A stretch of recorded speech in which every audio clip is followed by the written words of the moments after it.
Tech 27 SS cheered. X100. Is December 4th going to be a 24-hour stream? That could be certainly possible. Hello, everyone. Welcome. We're doing it a little bit different today.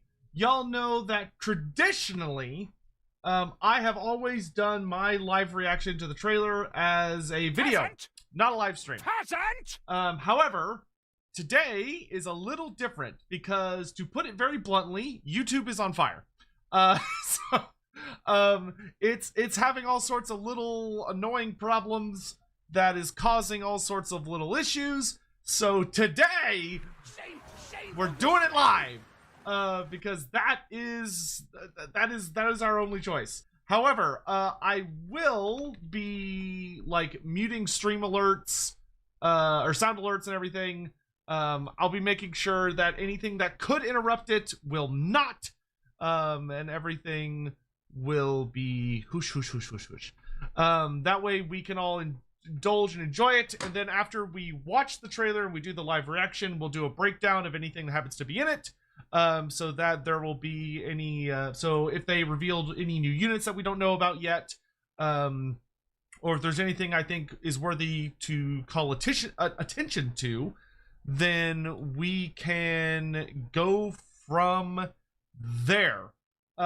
So basically, we're just going to watch it live, and then we're going to break it down, and then we will have kind of live Q&A, so to speak, about it. So if anyone has any questions or thoughts or whatever, we'll be able to fully delve into it. So without further ado, I'm going to turn off the relevant alerts, and then we're going to hop into it, and then we can discuss everything from there.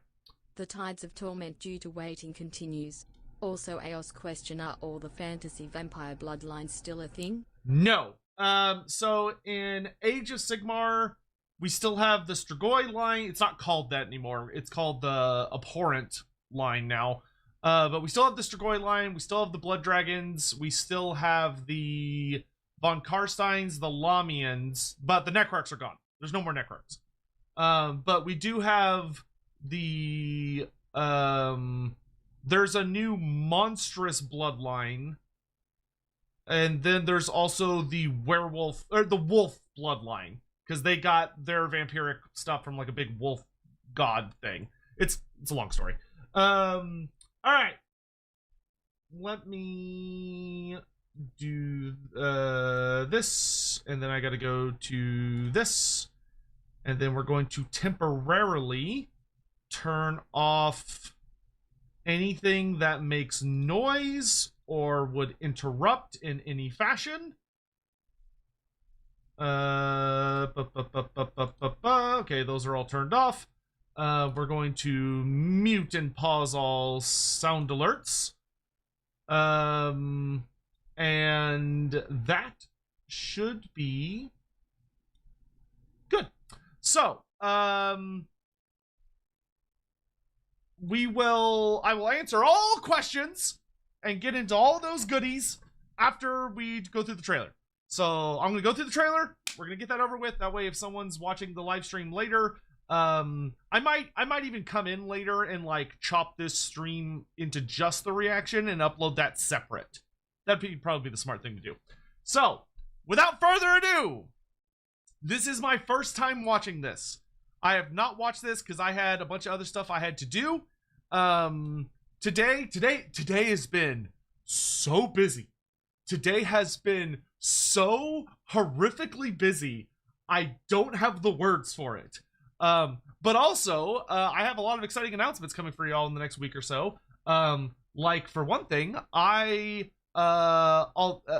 just say here, we'll have more about it soon, but I am officially a co-director of a business, which is very exciting, and a founder of an official business, an international business, which is really cool. But more about that later. We're waiting for a couple of more things to wrap up and finish before we get into the technical things of it. But stuff's happening. All right. Are you ready? Welcome. All right. I'm going to be really blunt with you guys about this as we go into it. I have been criticized very heavily lately for enjoying things, and being a guy that likes things and having fun. And to that I say, fuck that. The things that I hope, the thing that I've built my brand around that makes you all excited to come here is that I love Warhammer. I love it. I love it in all shapes and forms that it comes in. And I can have a blast and get super fucking excited and lose my shit over things that most people are mildly amused by. And today, I'm gonna lose my shit.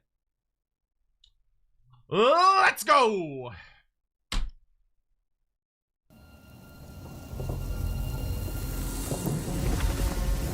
Oh, Takala!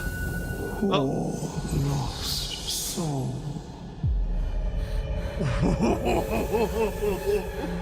We're just gonna watch it through. I'm not gonna pause. Look at her! Servant to your masters. Her voice sounds so good.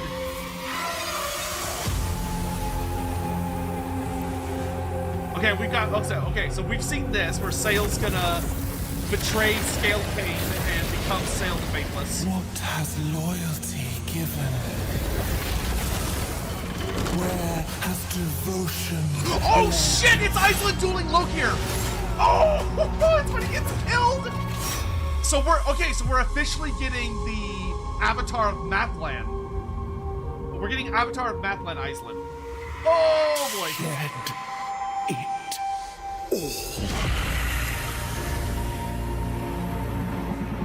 Oh, Amanar! Is painful. But pain brings Dude, she's fucking freedom. huge! Ooh. Oh, the music.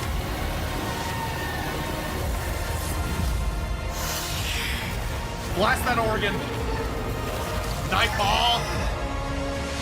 Yeah, when Iceland washes up on the shores of Ulthuan. The Sky Cutters! Oh my god, it's the Ulthuan Navy! Oh, dude, they look so good. Oh, the Curse Net! Curse Net! Oh!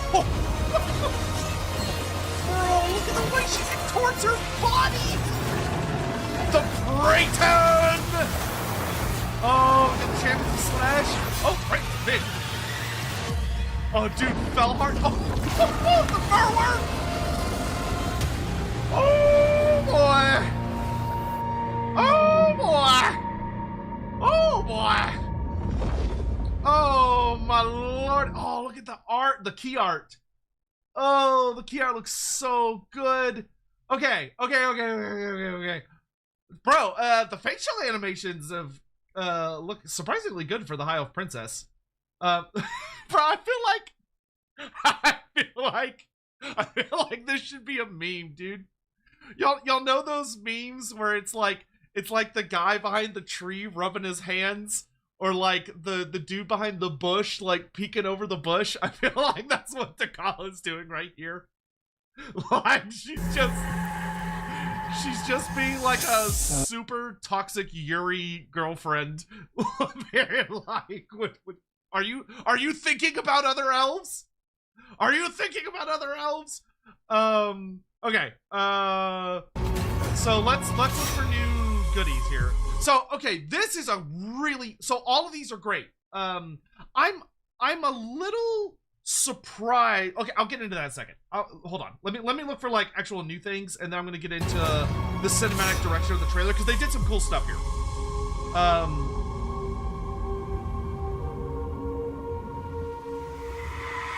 Shed it all. That should have been me! Eminar looks really fun. is painful.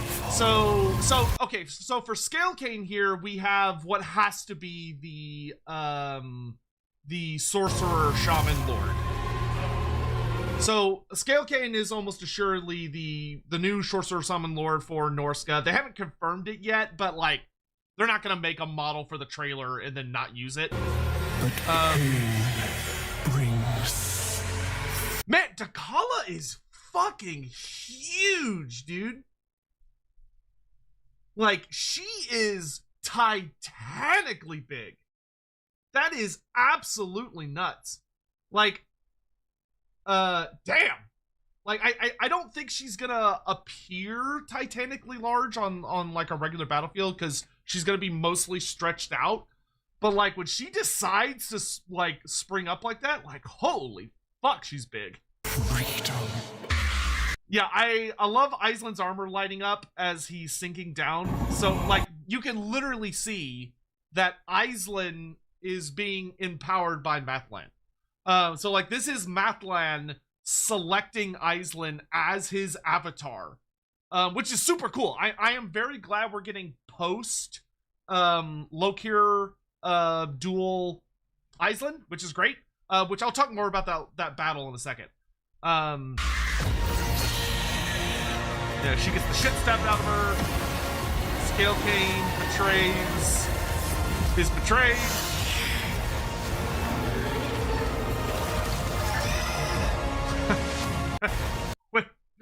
when Takala hold on, where is it?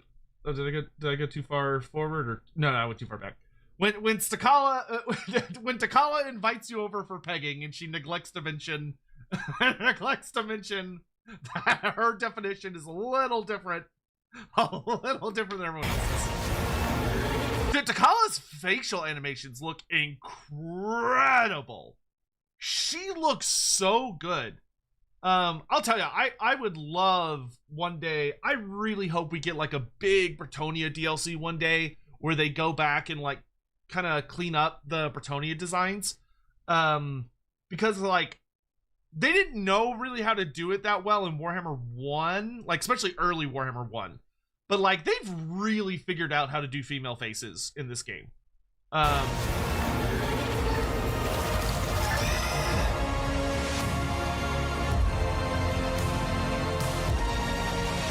Okay, so we've got the Lothern Skycutters. So I'm just gonna say, and before everyone watches this trailer and is like, naval battles confirmed. Naval battles confirmed. So here you can obviously see they've got the two kinds of ships, where if a high elf hero goes on the ocean, they get like the swan boat, and if a high elf army goes on the ocean, they get like the dragon ship looking boat. What? Now the question is, if we go frame by frame here, do we see a third ship, or is it only those two? Because if Aislinn's gonna have like a unique ship, maybe it shows up in this. I think I'm only seeing two kinds of ships. Nope, that's a new ship. That's a new ship. Oh, that's like an actual dragon ship. That's like a legit dragon ship right there.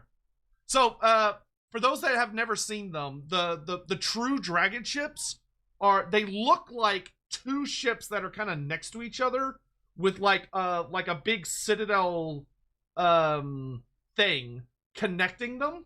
So it's like two ships connected by this big citadel thing with two big flags coming out. So you see, we've got this giant looking dragon ship here. You've got the little dragon ships with all the different sails in the back. And then you've got the little swan ships that are the smallest. That's a new ship. I think this is going to be Aislinn's like unique ship gimmick. Oh, Ship's Company. Hey, hello. So Ship's Company, we see right here. Yes, we got the Lothern Skycutter. Oh, Aislinn's riding on the Skycutter. See him up there? That's cute. Okay, so Iceland. So, okay, we have it confirmed. Iceland can ride a Lothern Skycutter as a mount. I did not even realize that was him up there originally. So we see Lord Iceland's up there. See Lord Iceland's up on the boat.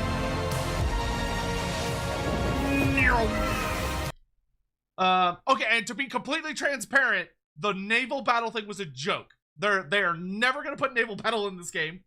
It's never gonna happen. That was a joke. For legal purposes, that was a joke.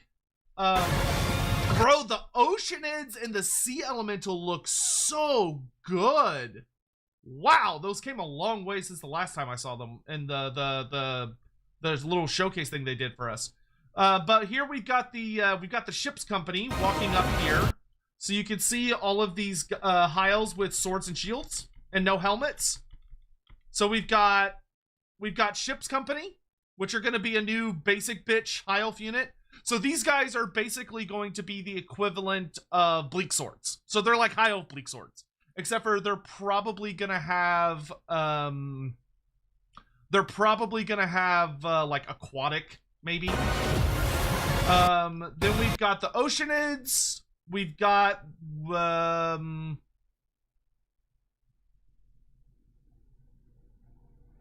Mist Mage? Mist Mage? Sea Elemental? That's a chunky mage, dude. Like, that is a thick boy wizard. Also, I think that's the first male generic wizard that we have for the high elves. Because all of the mages and archmages are women. So this is our first elf mage. So this is our mist mage. Or mist weaver. So we got our mist mage, mist weaver. We've got the cursed Etten.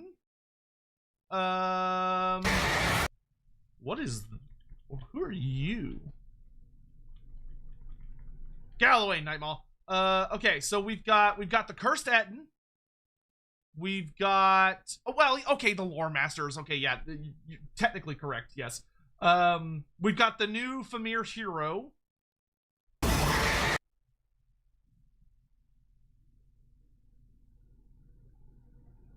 That's a bear man.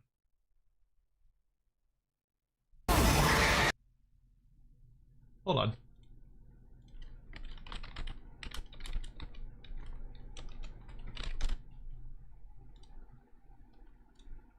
Ah, look at that.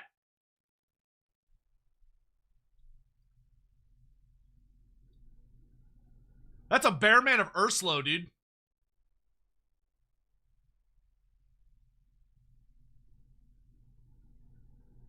Yep, that's a bearman. I mean, that makes sense. So okay. So if they're doing the Dogs of War bearmen, which are like, they're just dudes with like armor and like they've got kind of bear mutations. Okay, here, because they'll base them off the tabletop minis. Hold on, let me pull up the. So these are the bearmen. So they're basically Norskin marauders that have armor, bear shields, and axes, and some of them wear helmets. So you can see it looks like we've got bearmen over here, which bearmen are Norskins. Bearmen are full-on Norskins. So if we're getting the bearmen of Urslo, I would say that I feel super fucking confident then that Bjorg Bearstruck is going to be the legendary hero. So Bjorg Bearstruck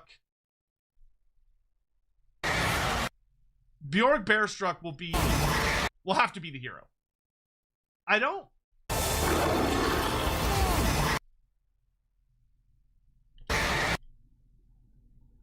Who is this?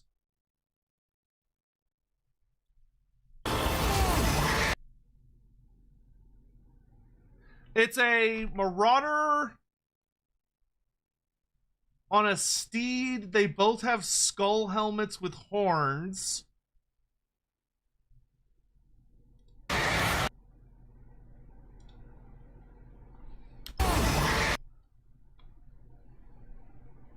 Maybe Huskarls? Could be Huskarls? Yeah, I'm reading the chat, but, like, you know, I'm also looking at this. Maybe Huskarls?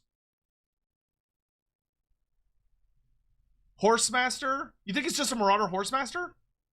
Don't the Horsemasters have spears, though? Because that guy's got an axe.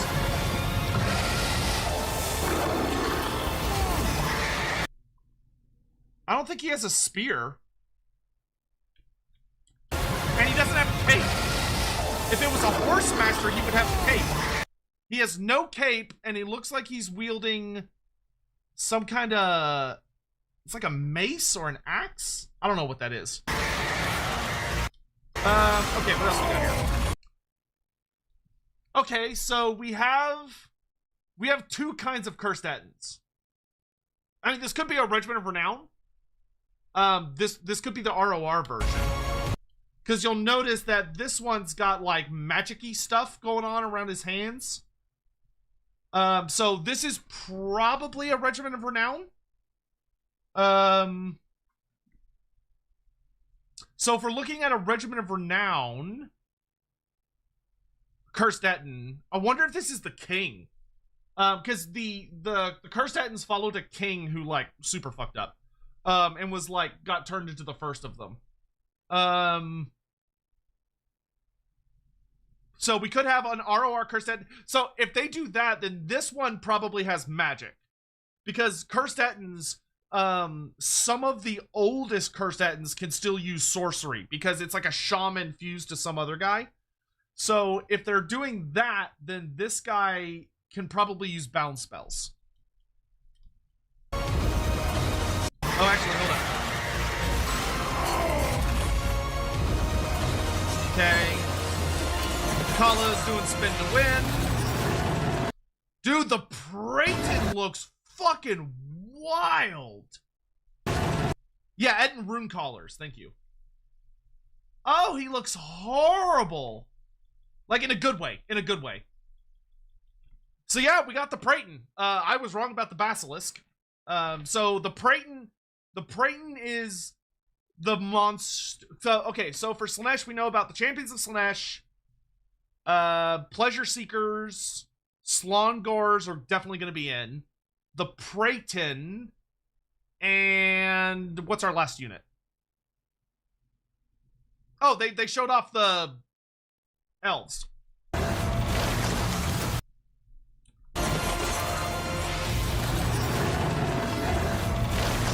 Oh, hey, it's the mask. There she is. There she is. All right, so here's the mask. You can see her little, she's got the staff that's got the mask on either end. So you've got, so here's the Mask of Slaanesh. So this is our new legendary lord, who you see running in here, and then she does this dramatic little ballerina thing. So there's the mask. Dude, she is ripped. Like, holy fuck, she's ripped. Got champions. Bro, the Praeton looks fucking nuts. Ugh. Its face is a lot more skull-like than I thought it would be. Like, if you look at the Praeton miniature, it has a more standard deer head. This one almost looks like it has like a like its face is like, its face is a lot nastier looking. Man, that mouth opens real fucking wide, dude.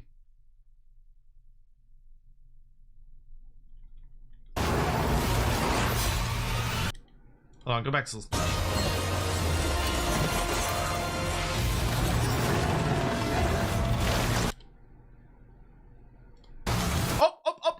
Up. See that banner? Hey, it's Steer Car! Steer Car! Hold on, let me pull up my... oh, he's on this side. See him? He's right here. See him right here? It's Steer Car. I know that stupid banner anywhere. And he's got the top knot. And people said it wouldn't be Steer Car. Okay, so we've got We've got steer car right behind my head. Are those Slongors? Oh, it's hold on. I have to look at it when it's like in motion. Yeah, Slongors! Slongors! Yeah, see them? There they are. Okay, they're dual swords. All right, so they're dual swords. I was right. I don't know if that's necessarily a good thing, but I was right. Okay, so Slongors are dual swords. So that completes the set. So Slongors are dual weapons. Pestigors are great weapons. Korngors are halberds. And Zongors are swords and shields. So it's the full melee set. Because I know some people wanted them to have precursor javelins. But like Gors, I don't know, Gors shouldn't have ranged weapons. I don't know, for me that's weird. No cavalry on the titty snakes? Yeah, there is. You don't see the demonettes on them? Oh! No, you're right. There's no mortals on them. Slongor, yeah. Huh. So that means Slongor. So if there's 5 units, we have the devotees of Slaanesh, being the dark elf guys, Slongors, champions of Slaanesh, Praeton, and pleasure seekers. Are they not gonna do the mortals? No Hellreavers? That's weird. I mean, that's not a huge deal if I'm going to be honest. The Hellreavers could make a really easy free LC. Because the Hellreavers would literally just be, you take the Chosen or the Chaos Knights of Slaanesh or the Chosen of Slaanesh, and you just stick them on top of the Pleasure Seeker, or on top of the Demonic Steed of Slaanesh. Like, you just, boop, and you're done. Like, so they could be a really, really easy free LC. So if they're not in this, I'm not that upset. Dreadmaw, I don't think the Dreadmaw is going to be Slaanesh. Like, the Dreadmaw would make more sense as a Norscan monster than it would as a Slaanesh monster, in my opinion. Because Norska, okay, so based on the trailer, we've seen the Bearmen of Urslo, which could be an ROR, but I suspect they're generic. So if we have the Bearmen of Urslo, the Cursed Etten,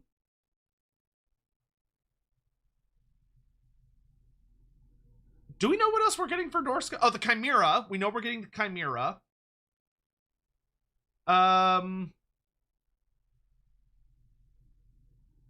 Dreadmaw for 4?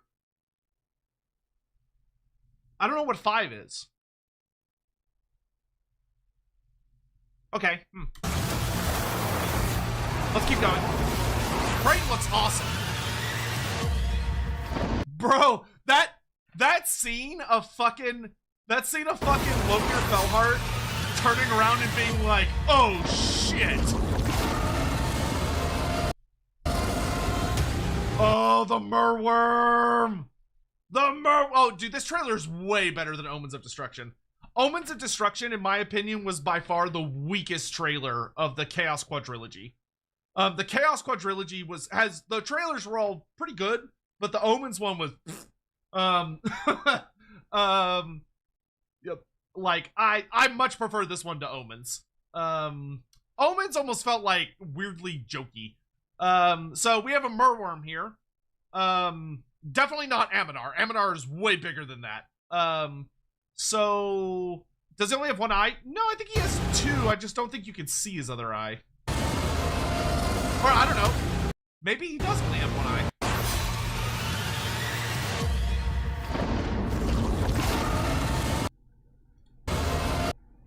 Could be it's like maybe it's an ROR one. Maybe it's a Regiment of Renown Merworm that only has a single eye. But we're definitely getting the Merworm.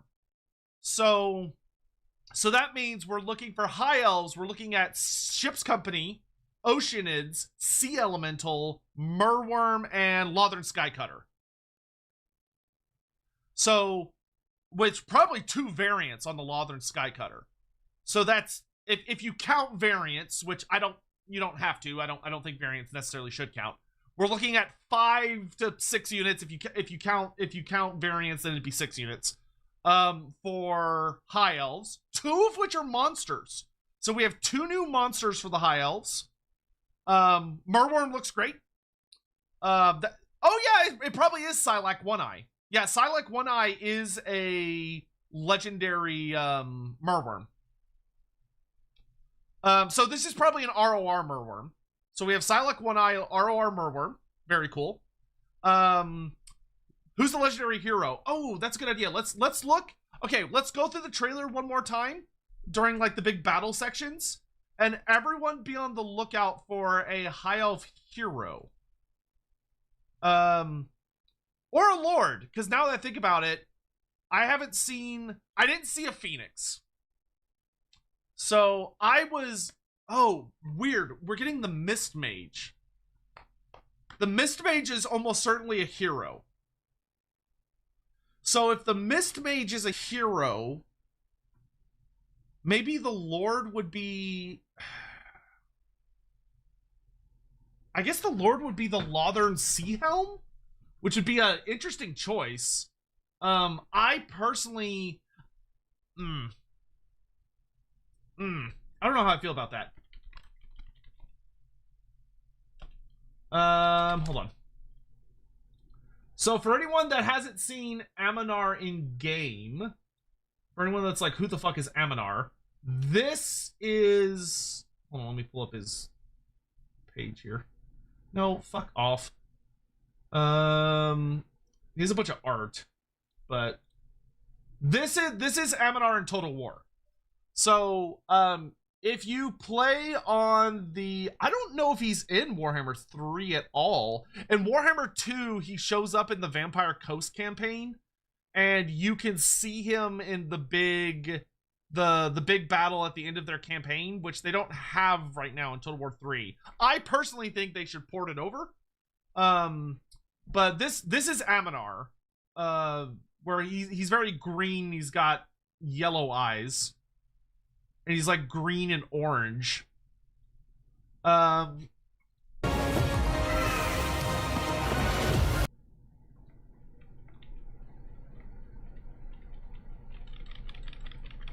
right, hold on. I'm gonna play this in really slow motion because I'm trying to see if we can spot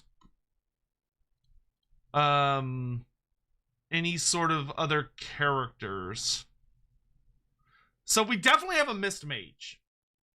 Oh, if they're doing a full-on Mist Mage, are we looking at a new Lore of Magic?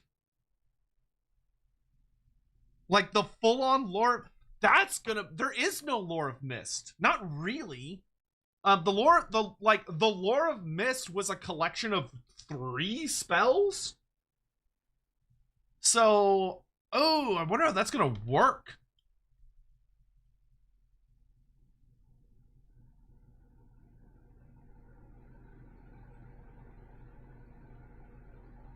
Because I cannot imagine the Mist Mage being a Lord. Oh, they already confirmed it? Oh, bro, dude. It's been like, guys, it's been a few weeks. Okay, they are confirming it. Okay, so we have the Lord of Mist.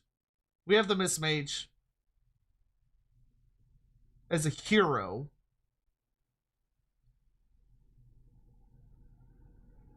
So that's probably...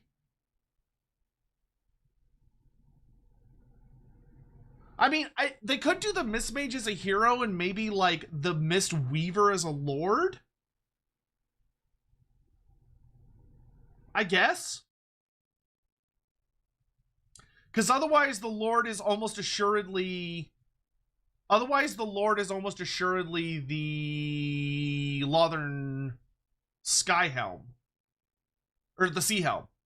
But I don't know if I'd want the Sea Helm. Stormweaver, that's what they're called. Yeah, not Mistweaver, Stormweaver. Like, I think I would prefer a Stormweaver Lord over a Lothern Seahelm Lord. Unless they did something really cool with the Lothern Seahelm. Like, I mean, if they use the tabletop mini, hold on, I'll show y'all a picture of him. Because he was originally a hero in the tabletop. But if they made him a Lord, I mean, he could work. So they're relatively well armored. They have these big fuck off tridents and a shield, and they're also supposed to have a bow.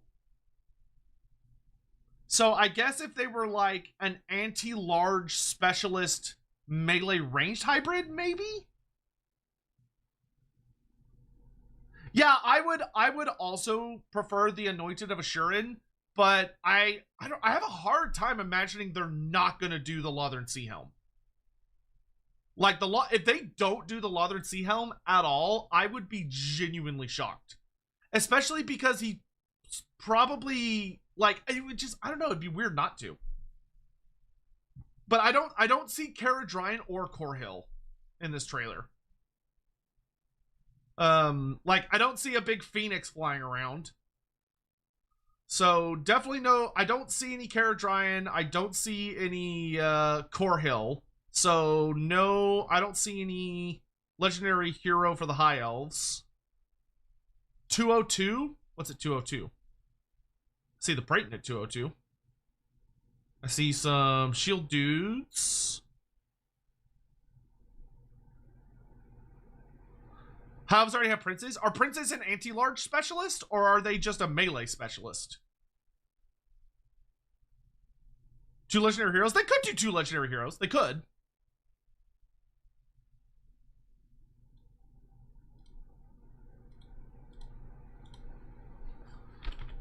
Because it's like, I would, if it was up to me, right? If it was just up to me, and I was thinking about how I'm going to design the High Elf roster, I feel like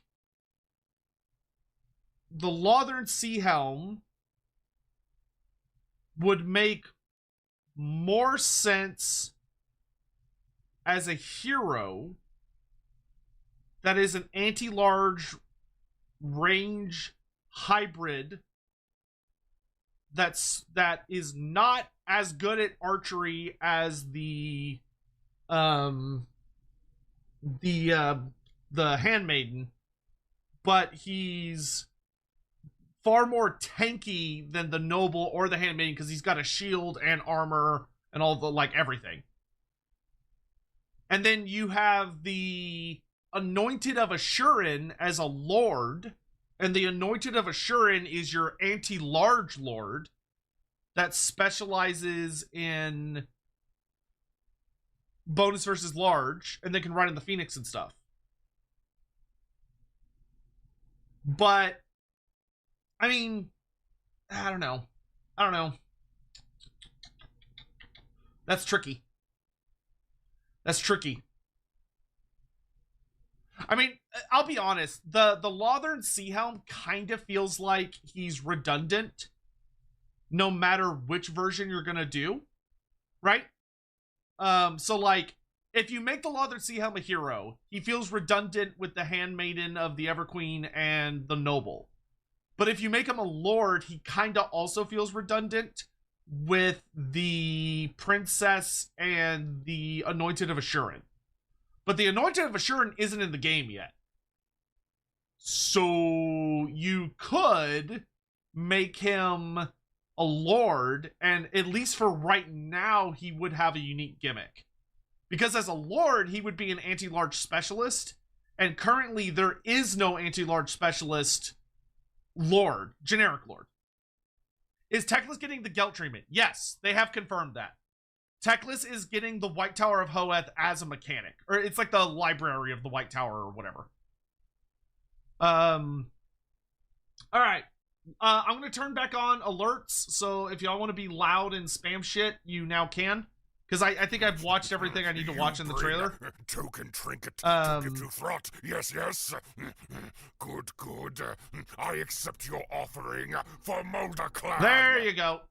All your toys are back on. $5 through Super Chat. Google AI says the generic lord is the Lothensee helm. If you believe that. I don't know if I'm gonna believe AI. I mean, that could be the case. Okay, let me get caught up with everyone. That was thank you very much for all the bits and tips and everything. Tech, December 4th is gonna be a 24-hour stream. Probably. It is very, very likely that we'll do something crazy on the 4th. Because, like, holy mother of insanity. There is so much stuff going on. We also have yeah, oh god, the 4th is gonna be crazy, dude. Living Legend, Tides of Torment due to waiting continues. Also, okay, I answered that. Thank you, Living Legend, for the 41 months. Really appreciate it. Actually, Quinn, thank you for the $10 super chat. Hey, SoTech Ledger, enjoying things lately. Congrats on becoming co-director. Thank you. I really appreciate that. Sailed the ship, Google AI. Yeah, I don't believe Google AI, but it could be right. Okay, so apparently some people are saying that the cavalry guy in the video is perhaps a Dolgan. Oh, it could be a Dolgan. But if it was a Dolgan, he should have a bow, and I didn't see a bow on that guy. That's the only thing in this trailer that I'm not sure what it is. Here, I'll bring it back up.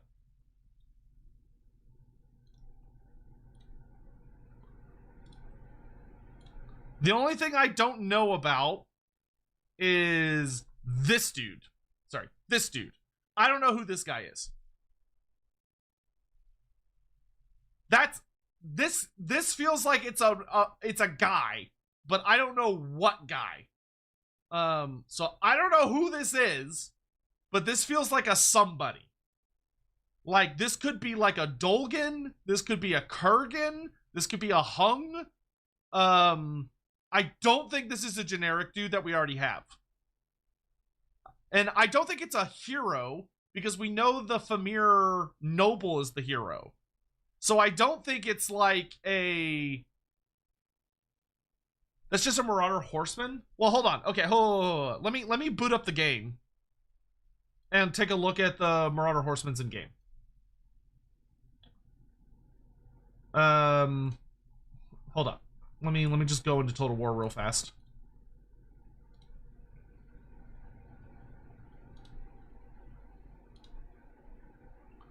By the way, how is everyone? Hello. I hope you're all doing well. Sorry, I just kind of wanted to jump into it, but now we can actually like breathe for a second.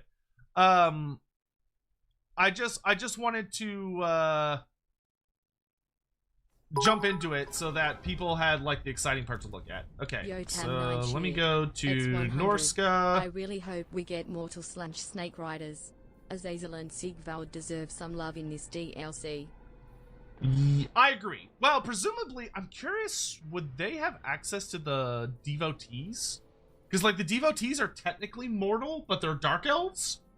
I really hope Marathi gets access to the devotees. I'm going to be a little butthurt if she doesn't get access to them. I'm not going to lie. Okay, Norska, give me all the cavalry. And let me just take a look at what these guys look like. It's my birthday today. Well, happy birthday, Calcifer303. Happy birthday to you. How am I doing? I'm doing well today. I'm doing well. Still kind of getting waves, you know, of some people that would Hunt down those lizard trinkets. Very much like to for me to cease existing. But other than that, you know, things are fine. Okay, so who DM'd me, by the way? Thank you to Adrian or Adri Higgle Bothel for the DM about the horseman.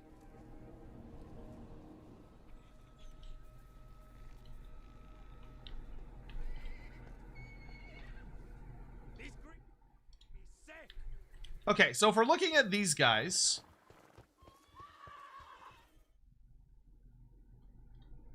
Oops.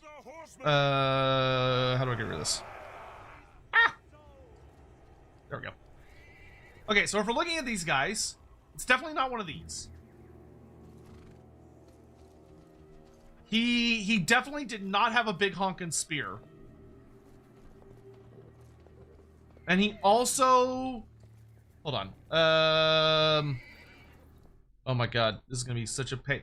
Okay, so if we look at this guy right here, this fellow, wait, if I make this bigger, there we go. So this guy has a bone helmet on. So that's what we're looking for. He's got a bone helmet with horns coming around.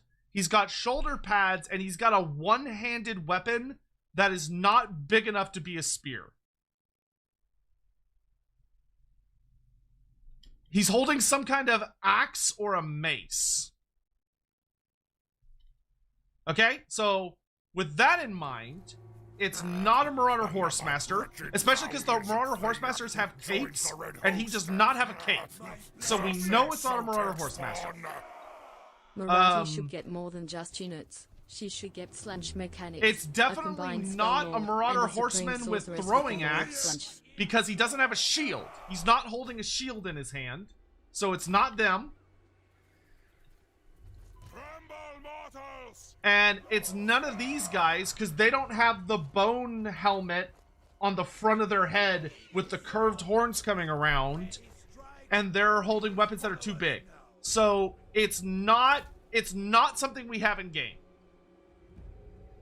The closest thing would be these guys.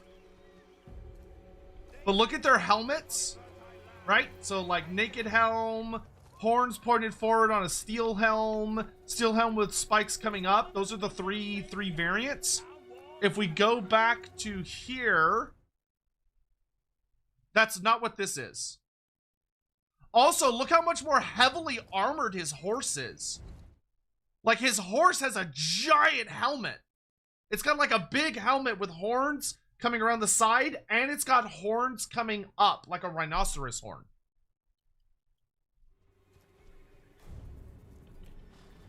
I guess that's what this one kind of is. But it looks more bony.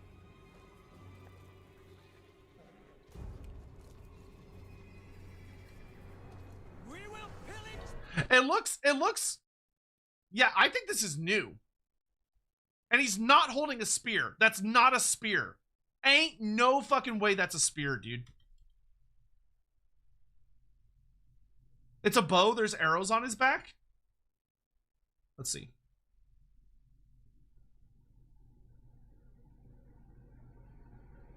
I don't see any arrows, I'm gonna be honest.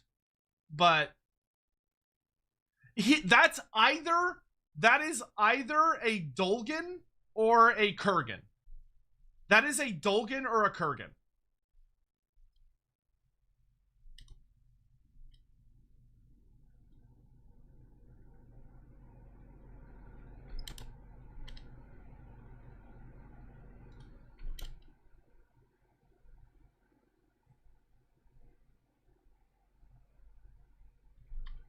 Oh wait, maybe he does have arrows.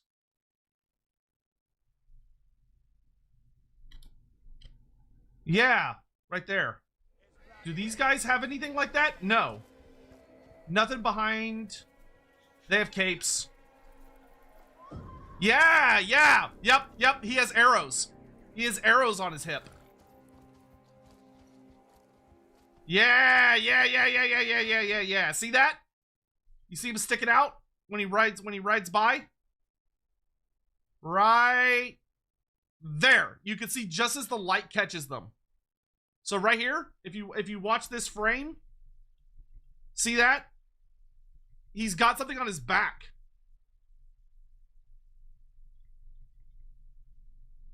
Those could be arrows, or they could be javelins. I don't know what they are, but that's definitely not the current version that we have. That is not the version that we have. No, those aren't the spikes on his arm. Oh, are they the spikes on his arm? Maybe they are the spikes. They could be the spikes.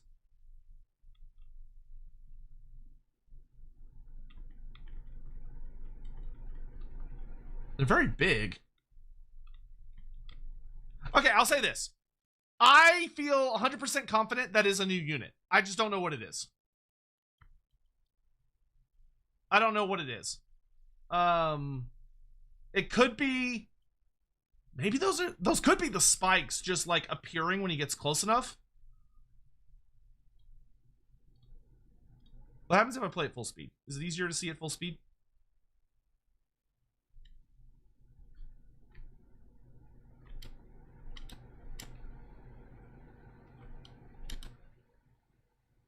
Ah, man, that's hard.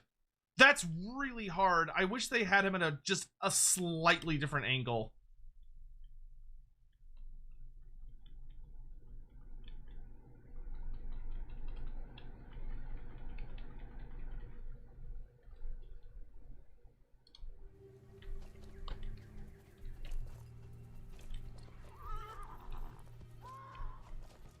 Because it would be this guy. If it's a regular Marauder Horseman, it's this model right here. Like, they have spikes on their arm braces, but those spikes are really tiny. Oh, it could be this version, maybe? It could be this variant of the arm. Is there a version with that helmet where he has the big spikes?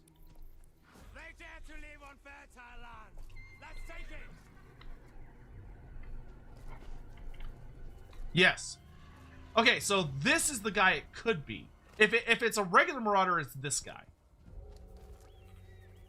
But why would they put him there if it's a regular guy? Everything else in this image is something new. Because it's the Cursed Etten, the Bearman of Urslow. This looks like another Bearman of Urslow. The Famir Noble. Nightmaw. Sail.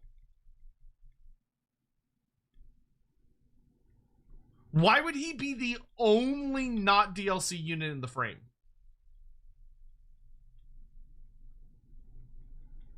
I don't know, man. I'm suspicious. I am mighty suspicious. That's another bear man. It's another bear man. Wonder if this means we're not getting werebears. I'm gonna be sad if we don't get werebears as a unit. Like, I'd understand if we didn't get werebears as a unit, because according to the lore of the Bearman of Urslow, like, actual werebears are like super fucking rare. Like a full body werebear. Like, the only known one from their entire tribe is Bjorg. Bjorg is the only actual werebear. That's like a full werebear, where the rest just have like parts of them. Yeah, the Bearmen are Norskins. Yes, they are. Yeah, they're a Norskin unit.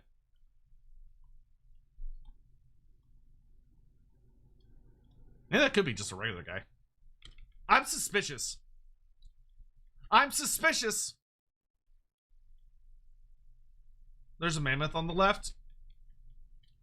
Oh, I didn't even notice him because he's so in the dark. Alright, well, we'll put a pin in that one. We'll put a pin in that one for now. Because I don't know what the fifth Norse unit would be otherwise. Bearman. What? Bearman? Bearman.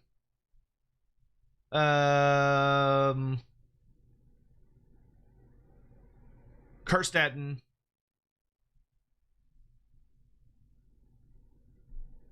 Were they like werewolves, but they turned to a bear? Yes. Yeah, that's why they're werebears. You have werewolves.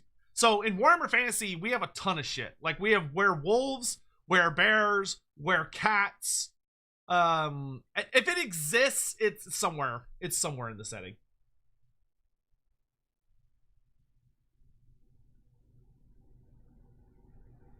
All right. Anyway, yeah, Takala, they are really leaning into Takala versus Cathay. So maybe map expansion, perhaps? Perhaps?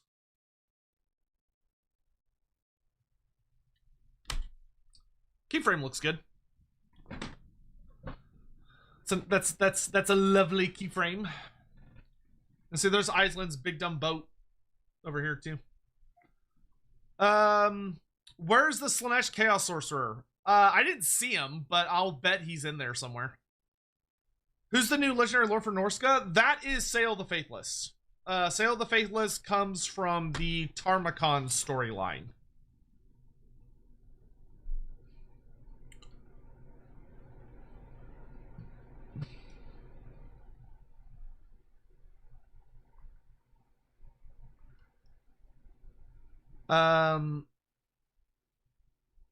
Okay, so what all did we... So, we did see Steercar.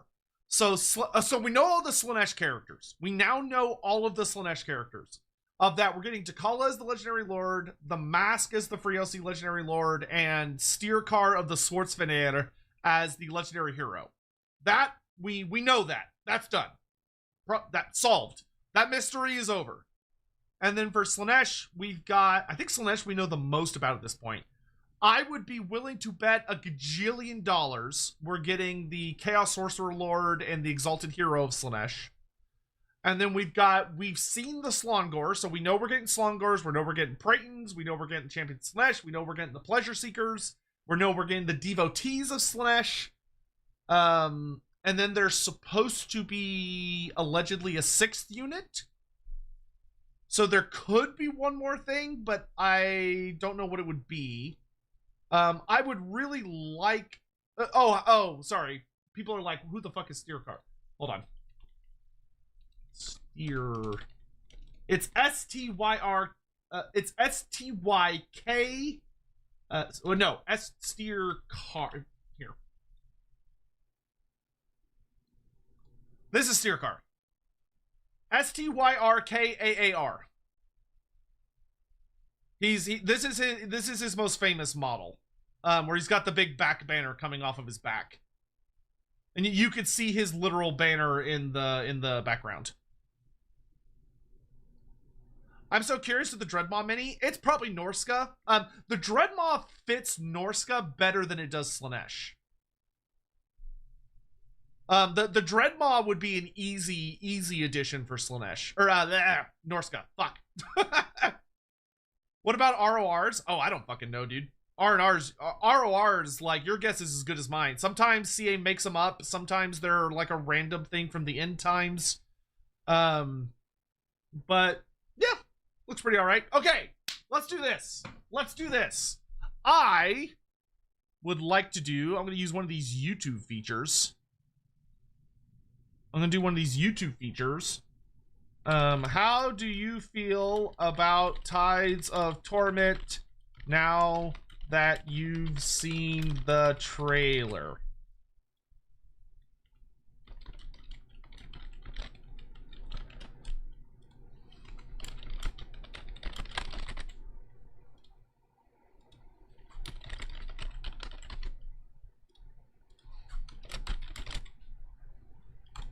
All right, I have started a YouTube poll.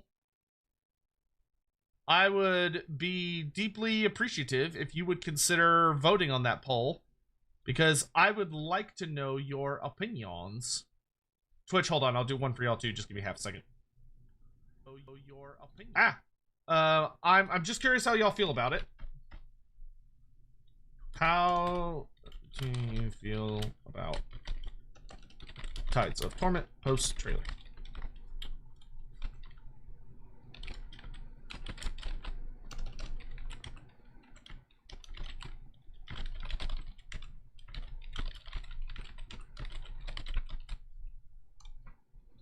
If y'all would vote on that, I'd really appreciate it. Do I think Tarmakon and Sail will have unique interactions? God, I hope so. That'd be really fun. They should. They should definitely start with some sort of, like, big diplomacy buff towards each other, or should, like, start as non-aggression, or even maybe, like, allies. But they should definitely start with some kind of interaction in the campaign. Obviously, it's a sandbox. It's designed around being a sandbox event. So they're not gonna... I don't think they're gonna go, like, crazy hard with it, because ultimately they want to respect the sandbox and letting you do whatever you can do. But yeah. Okay, I'm seeing mostly positive.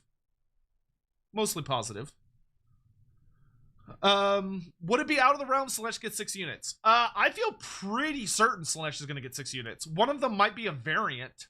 But I feel pretty fucking sure Slaanesh is going to get 6. Which is also, on brand. Because, you know, Slaanesh's number is 6. Super chat. What super chat? Godric, did I miss something? I don't see anything. I'm looking at my thing. John Brackett, thank you for the Prime sub, by the way. Morathi should get more than just units. She should get Slaanesh mechanics, a combined spell lore, and a supreme sorceress, the Lord of Slaanesh. Maybe? Well, some of that, yes. Some of that, I don't know. I don't think Morathi should have Slaanesh spells. I think she should have the spell list she has, because that's more true to most versions that she has existed on in the tabletop. I don't think she should use Slaanesh spells. A supreme sorceress with the Lord of Slaanesh, sure, I guess that's fine. Yeah, you could get away with that. Slaanesh mechanics, I would only give her like 1 at most. I would only give her like a tiny mechanic. Because she's supposed to be a Dark Elf character. Like, I think it's fine for there to be hybridization, but I don't think you want to go too crazy with it.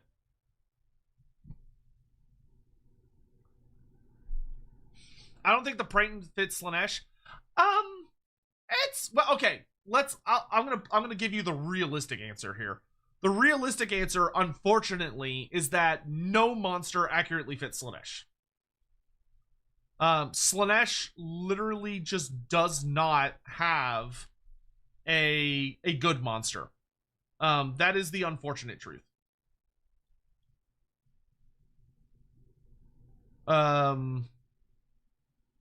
It was just a bit ago, I was asking about the co-founder thing.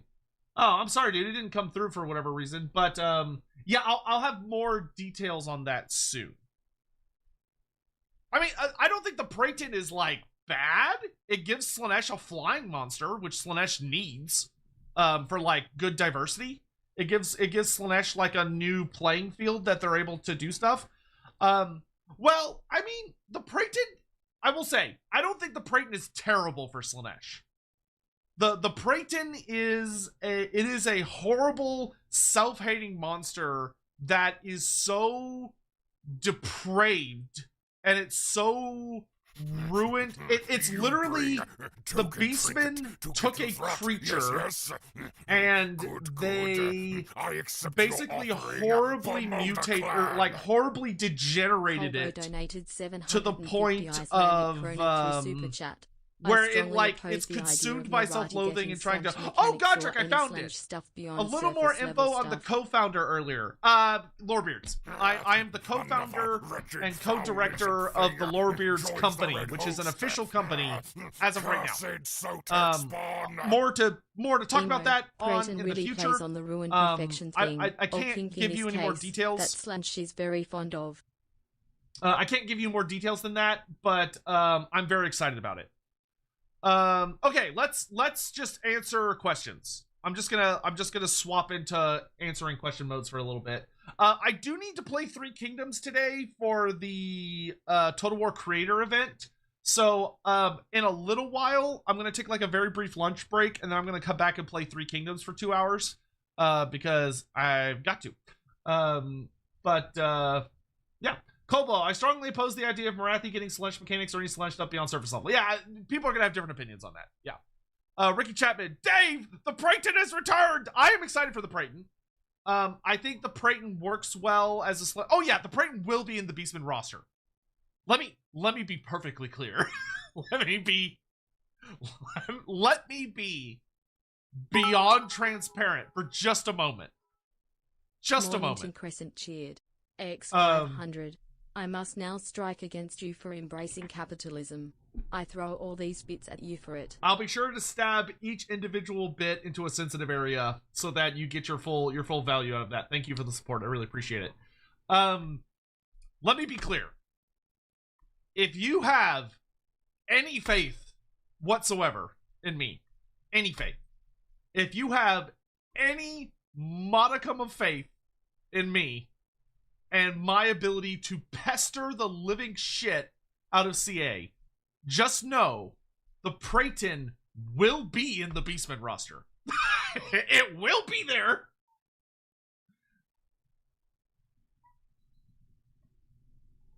It will. Period. That is not an if. That is not a maybe. It will be there. Now, the Coordinators have unfortunately turned into more of a drawn-out affair, but that's Games Workshop's fault, not CA's.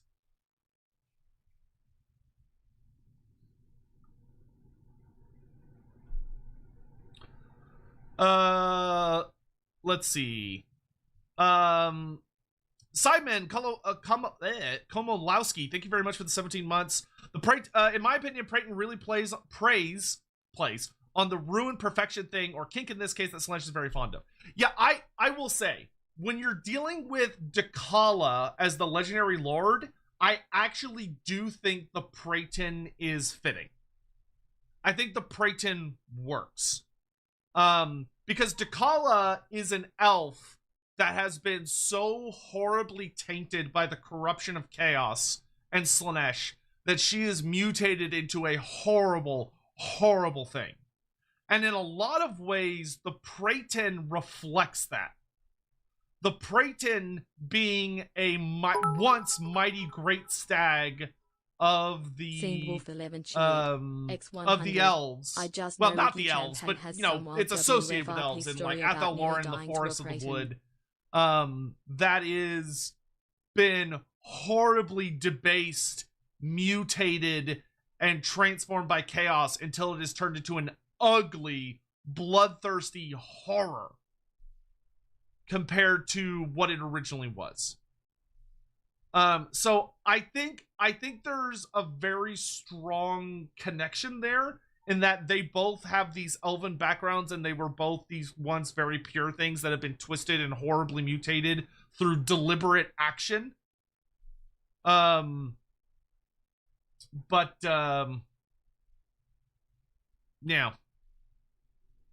Well, and you know, also what could be argued, I don't know if I personally would argue this, but it could be argued, is that so in the depths of Athel Loren, there's a bridging point to the realm of chaos within Athel Loren where the Praetons live.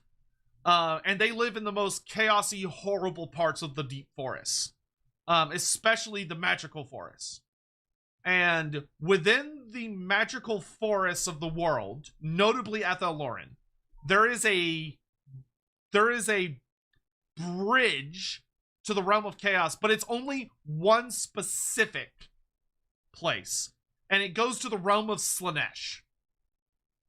So you have that if you're dealing with Praetons, and you're dealing with these horrible creatures that hide in the depths of the chaosy depths of the magical forests, the realm of Slanesh is like the most adjacent thing to them. And is like it's not a very strong connection, but like if you gotta give Slanesh a monster, it's not the worst choice. It's like I would say it's as fitting as like the Basilisk, or it's as fitting as like the Dreadmaw. I wouldn't say that either one of them is particularly like above any of the others. They are. I accept your offering.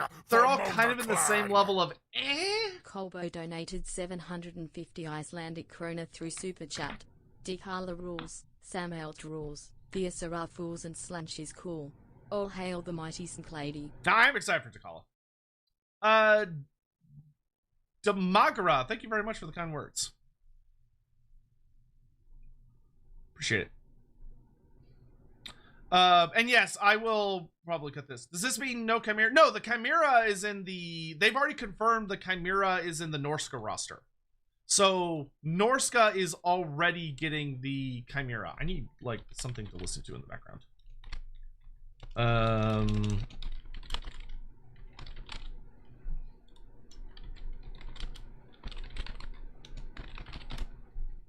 What are their starting locations? Well, Dakala seems to definitely be starting somewhere near Grand Cathay. I would guess down near Koresh. So probably down near Koresh, we're going to be dealing with Dakala. That would make the most sense. And she's a snake lady, so, you know, she's kind of close to a snake man, sort of, in a manner of speaking. She's not a Naga, but she's like the next best thing. Sail the Faithless will probably start in the Chaos Wastes.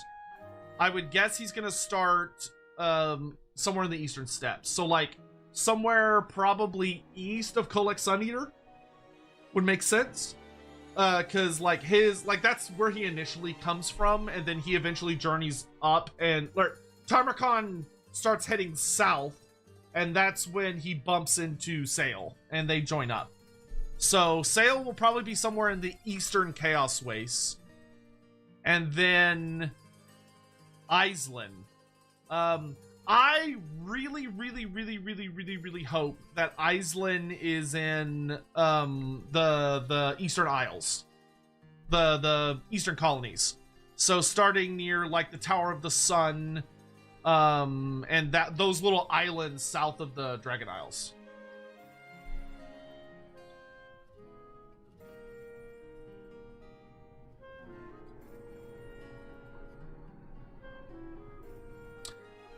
Dev Talk, Iceland has naval mechanics? Yeah, good. And, yeah, it looks like he's going to have a unique ship like the Vampire Coast Legendary Lords do as well. Next is if they don't rework those islands, it's pretty lame. 3 turns to reach anyone outside the island itself. Well, hopefully they'll add more to what's going on down there. Maybe, like, they'll add a little bit to the Coast of End, or they'll add some more settlements to the island itself. Or, I don't know. I'm sure they'll do something. They should add the Basilisk for Norska. I would love to see the Basilisk, but it looks like Norska is already going to have 3 monsters, if I understand correctly. If I understand correctly, we know for a fact Norska's getting the Cursed Etin and the Chimera.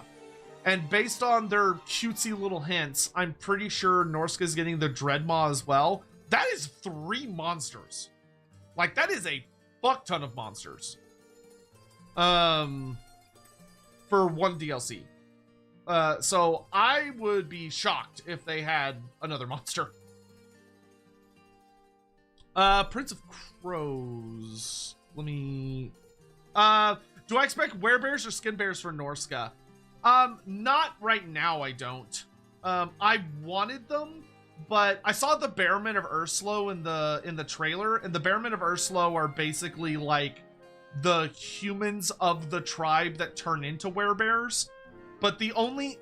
if you read the Dogs of War book where the Bearmen of Ursula are introduced, the only actual full-blooded, full werebear is Bjorg Bearstruck. Among their tribe.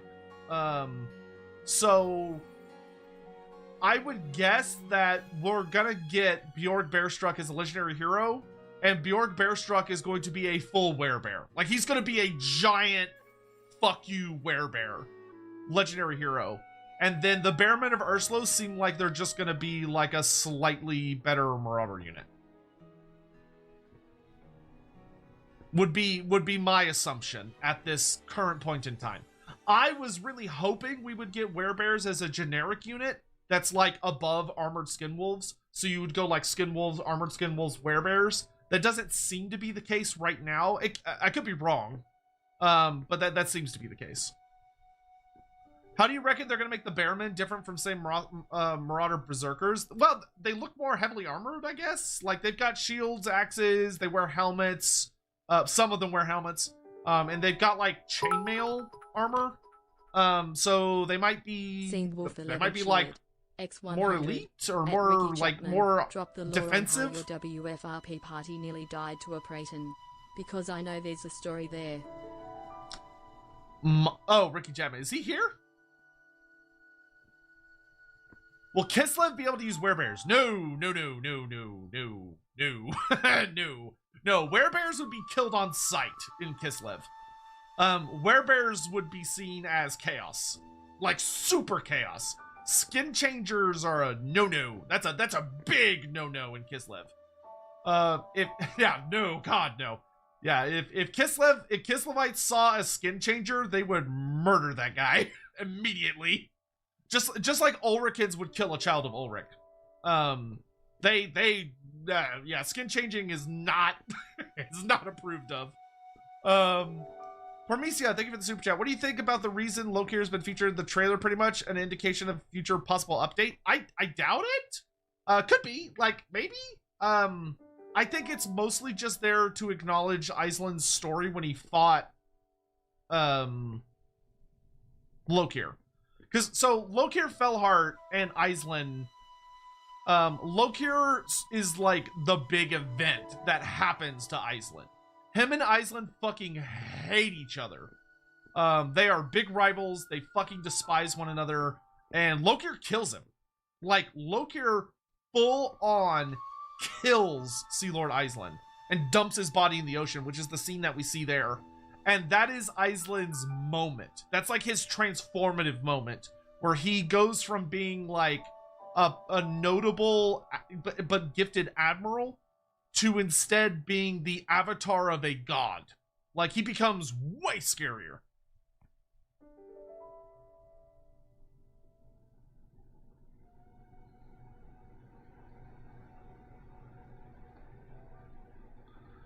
Wonder how many of the new monsters will have matched animations. I don't know. Matched animations have become much more rare. They still happen. But they're pretty rare. I mean, a lot of the original matched animations were not like intended, so to speak. Most of them were in fact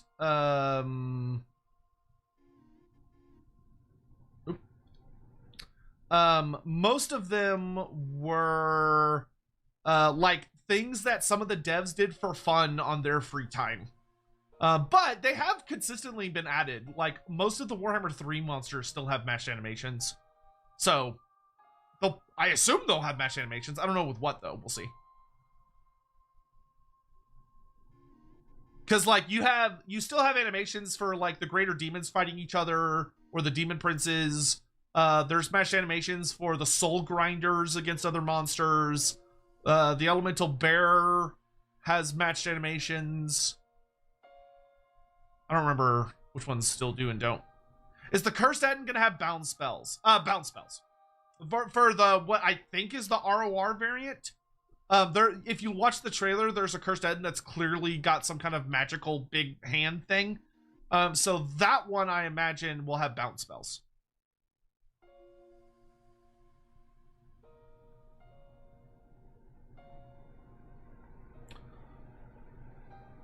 So he killed him, only make him stronger. Oof, sucks for Lokir. Yeah, I mean, to be fair, Lokir should have lost that fight. Because when Lokir and Aislinn were fighting, Aislinn manages to get enough of an upper hand that he gets his sword and he cleaves it into Lokir's helmet. So, like, he cleaves into Lokir's, like, he cleaves open his helmet and his blade goes into the brains of Lokir Felhart. Which, by all rights in the universe, should have killed him. But when he rips the blade out, when he rips the blade out of his head, he just regenerates.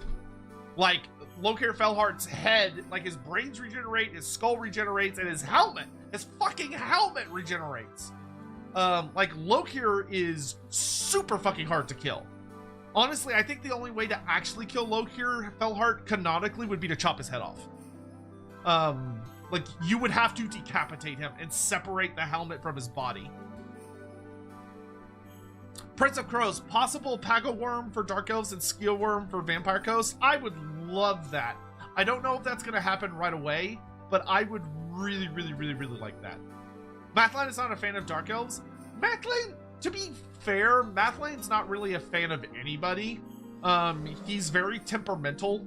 I mean, he's a god of the ocean and storms, right? Like he's a god of just wreaking havoc and making a mess. And he's very destructive, so I don't think he really cares. But Iceland impressed him. Like, I think he was more impressed with Iceland than he was with Felhart. And who can say why? You know, that's kind of a mystery. Peggy 16. Yeah. Hold on, I'm checking. Peggy 16. Stop it.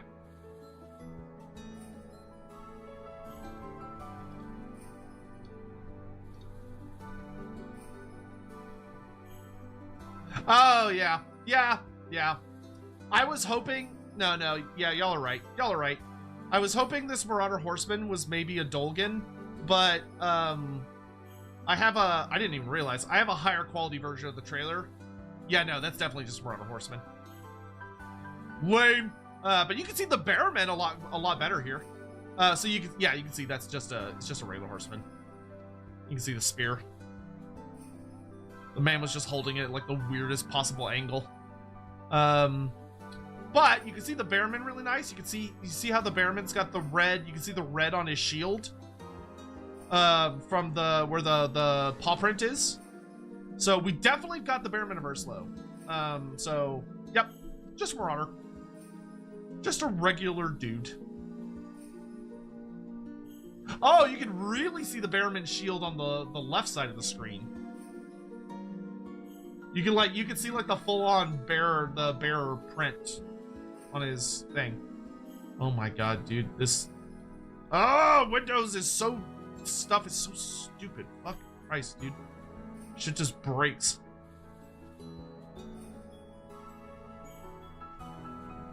Who's the highest legendary hero? We don't know yet. Well, I mean, now that I realize that this download version of the trailer is vastly superior, I suppose that is just an excuse to watch it again. Peggy 16.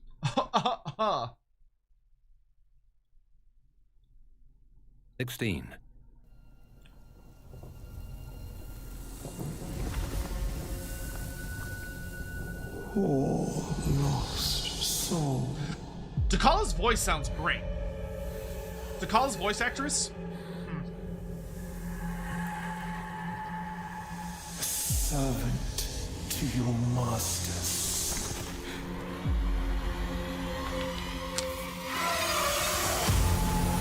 I will say that is a very obvious reference to Medusa scenes. Yeah, there you can, looks like you can see some different variants of the Shaman Sorcerer Lord. Where has devotion led?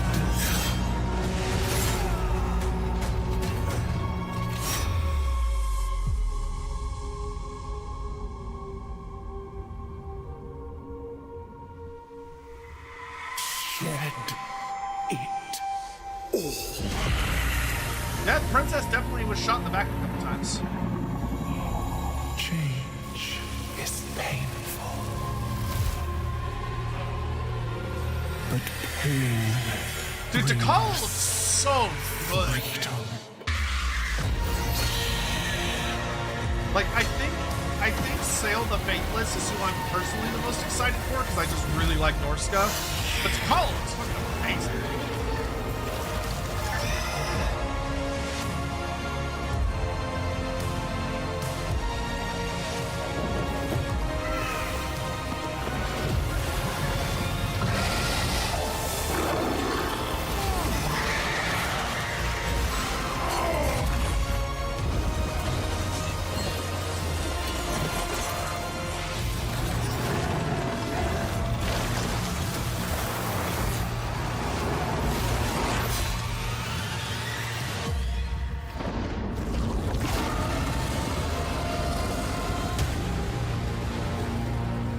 Gotta be Silent One Eye, dude. If that's not Silent One Eye, as a Regiment of Renowned Merworm, then that is such a bizarre decision to make it only have one eye. If that's Silent One Eye, then that's a fantastic fucking cool way to show them off.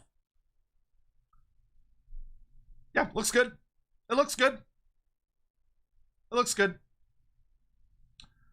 So we know the Slanesh legendary hero is Steercar, because you can see him. Let's see if I can grab him out here. Hold on. Ah, no. There we go. He's right. Wait for it. Wait for it. Oh, God damn it. I could not have timed that worse. There he is. It's him right there. You see his big back banner? His back banner is what gives him away. So you can see he's got the big back banner. You can see his top knot right here.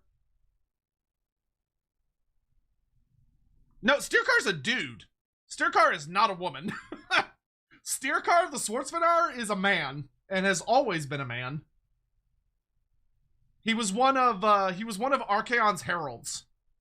Oh, you can see more Slongors over here on the side too. You can see they've got the pink cloth covering their head. Dual swords. So what is he? Steercar the Swordsvenar is the chieftain of the Swordsvenar Norscan tribe. And he was a particularly nasty individual who, you know what? Y'all like story time, right? Fuck it. Story time. Hold on. He was one of not that many characters, actually, who was privileged enough to get a lovely set of pages of lore and artwork in the Liber Chaotica, which is like one of the prettiest books ever made. Beautiful book. You ever have a chance to get your hand on a copy? It is gigantic. But you know what? Y'all like to come here for story time, right? Y'all love story time. Let's have a bit of story time. Who is Steercar, you ask? Well, I'll tell you. Well, I put on some music in the background. Let me go to my pages here. Here we go. As you may see here, the Saga of Steercar. Very cool guy. All right, buckle up. Here's story time. Being a concise recount of the Saga of Steercar as learnt by Janusz Hanauer on one of his many journeys into the savage realms which lie to the north of our dear empire. Ahem. I have received, just recently, an account from my esteemed colleague, the anthropologist, Janusz Hanauer, of a saga that is being told across the length and breadth of Norska, where it is not unusual for the unlettered barbarians of the north to invent new sagas with every sunrise, only to recount them at every sunset. It is unusual for any saga to gain such far-reaching popularity in such a relatively short time, as Hanauer assures me this Saga of Steercar has. In addition to this, Hanauer tells me that this is one of the first sagas he has come across that mentions the most dreaded of all the warlords of chaos, Archaon. It is alarming to think that this name has become one of such common folklore as far southwest as Norska, when most of the other tales and references to him focus around the eastern steppes and far, far to the north around the inner lanes of the Chaos Wastes. Velocibleco. Oh my gosh, I butchered that. Thank you very much for the 8 months. I really appreciate it. Here follows Hanauer's own annotated version of the saga. This is the Saga of Steercar, chosen servant of Shornal, darkling prince of chaos. Steercar was born into the Swordsvenar tribe on the northern coast of cold Norska. His father, Jerg Svengor, was a mighty warlord, and throughout his childhood, Steercar was treated with the respect due to the son of such a renowned leader of men. Yet the Norskins are a hard people and in a hard country, and they must be strong if they are to survive. And so no warrior of this icy land, no matter how great and respected, would have a weak or spoiled son. So, just as any other boy, Steerkar learned how to hunt and fish, and he was taught all the skills of a warrior. Jurg Svengor was a formidable man, harsh and volatile as all great leaders of the northern climes seem wont to be, and oft were the time when Steerkar felt his father's fists. Yet, when another warrior beat young Steerkar, Svengor had the warrior whipped until his back was bloodied and flayed bare of its skin. But, even-handed in his justice, Svengor then beat his son, for he agreed that Steerkar still did deserve to be punished, but wanted all to know that it was no one else's right to mete it out. It is said that from the earliest age Steerkar had a companion, unseen by the rest of the tribe, and as a babe he would giggle at the antics of this being as it danced above his crib. This shadow friend told Steerkar its name, Slazuzu, and bade the boy never to speak of his presence, not to friends nor family, else he would disappear, never to return.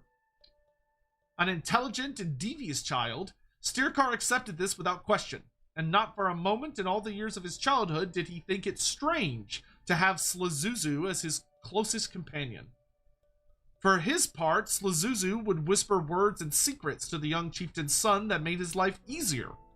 If Steerkar was caught in some childish scrape, then Slazuzu would speak quietly in his ear. Prompted by his shadow friend, the young boy would repeat these words out loud, and his punishment was often lessened because of them. Slazuzu seemed to know exactly the right words Steerkar needed to say to calm the angry and make people pleased by his apparent wit and intelligence. Steerkar was a popular child, making friends effortlessly and charming adults who were impressed by his fearless attitude and total self-confidence. His peers respected him, for he received no favoritism from his harsh father. He trained alongside the other children in the techniques of warfare and of crewing the great Norse longships across the icy sea. Blessed was the boy, for he excelled in all things, impressing his elders and filling his father with unspoken pride. By his 18th summer, Steerkar had secured himself a powerful position within his tribe, and all held him in high esteem. He had grown tall and strong, and was one of the mightiest warriors of his people. Many were the raids that he had led and won against rival tribes, and he had even subdued the Kurgan to the north, and ravaged several coastal towns of the effete southern peoples of the Empire of Bretonnia. Both his peers and the older veterans of the Swordsvener followed his lead without question, for such was their faith in Svengor's son. But for his part, Svengor's pride for his son had begun to sour, for he knew that his popularity with the tribe and the loyalty inspired within its warriors was a threat to his own position as headman. His treatment of Steerkar became ever more brutal, and this served only to fan the growing resentment of his people. Prompted by Slazuzu, Steerkar quietly fueled this resentment, though he was ever careful never to appear disloyal. Eventually, a confrontation arose between father and son during a feast celebrating yet another of Steerkar's successful raids. Jurg Svengor, his face reddened by drink, refused to join in the toast raised in his son's honor. Instead, he pointed at Steerkar and stated that his son would never equal the greatness that he himself possessed. As the gathered tribesmen began to murmur disapprovingly at their liege lord's drunken words, Slazuzu, who spoke only rarely to Steerkar these days, prompted the young warrior into action. He rose from his seat and, with Slazuzu feeding him the words to speak, calmly asked his father to raise his goblet to join the toast. Outraged, Svengor leapt unsteadily to his feet and swung his fist in a clumsy blow, smashing Steerkar to the ground. I can imagine that a slight smile touched Steerkar's lips then, as he rose to his feet once more, wiping a trickle of blood from his cracked lips. His fellow tribesmen had all risen from their benches to surround Svengor and his son. All was quiet in the hall, save for the occasional crack of burning wood from the fire pit, until a voice sounded at the back of the throng, shouting for Steerkar to strike back against his father. The young warrior smiled, for surely the voice had been none other than that of his invisible companion, Slazuzu. Other voices soon joined with this one, until the entire hall rocked with the sound of people urging Steerkar on. It was then that Svengor realized his predicament. No one in the hall called his name. None of his warriors stood by him. He knew that he was facing death at the hands of his only son, but his path was set, and drunk or no, there was only one course of action open to a warrior in his position. Turning back to his still smiling son, Svengor balled his fists once more and charged. That night, Styrkar became the new Yerg of the tribe. The feasting continued for 3 solid days and nights. When at last the celebration ended, Styrkar lay exhausted and exhilarated on his father's furred pallet, a sleeping woman on either side of him. Slazuzu came to him then, whispering in his sibilant voice. He told Styrkar to raise an altar to the Dark Prince Slanesh, or Shor Nal as he was known amongst the Swartzvanir. Slazuzu told Styrkar that Slanesh was already looking down upon him, and had already shown his divine favor upon the young warrior. Styrkar was well pleased with these words, and lay back unto his soft pallet, with visions of grandeur and excess filling his mind. During the following years, Styrkar led the Swartzvanir to ever greater and more ambitious raids and battles, reveling in the excessive slaughter he brought down upon his enemies. Always as he fought, he heaped his devotions upon the god Slanesh, and always did he return victorious. After one such raid, Slanesh made it known that Styrkar's actions were indeed pleasing, and as the sky darkened above, the spirit of Slazuzu was forced into Styrkar's mind and convulsing body, blending the two into one. Even as his warriors watched, Styrkar's teeth lengthened into delicate fangs, and his skin took on an unnatural glow from within, as if a cold light burned just beneath the surface. Knowing nothing of Slazuzu, Styrkar's unquestioningly loyal warriors saw only that their beloved leader had been touched by the gods, and fell to their knees in adoration and wonder. As the years progressed, Styrkar's fame continued to spread across the lands of the north, and his favor with Slanesh became increasingly apparent. He rode into battle upon the back of a strange serpent steed, a demonic gift from his patron and master. Warriors came from all over Norska and the northern waste to fight alongside one so favored by the gods, hoping that in doing so, they might themselves gain a measure of their new lord's greatness. Styrkar bathed in the praise and devotion that was lavished upon him, and his followers continued to grow in number. And yet, though worshipped almost as a god, Styrkar did not grow soft under the weight of such adoration. In battle, he was said to move with fluid grace, filling his enemies with a mixture of awe and horror. He gloried in slaughter, rampaging through the ranks of his enemies, meting out death and suffering with every flick of his curved blade. His greatest delight was in the pain and fear he inflicted upon his enemies, and the rewards he would reap from them once they had been subdued. In battle, his followers would scream, reveling in his psychotic debauchery, bustling to get as close as they could to his exalted form. If any of them got too near, Styrkar would lash out at them, and they would fall back, ecstatic at having been touched by their idol.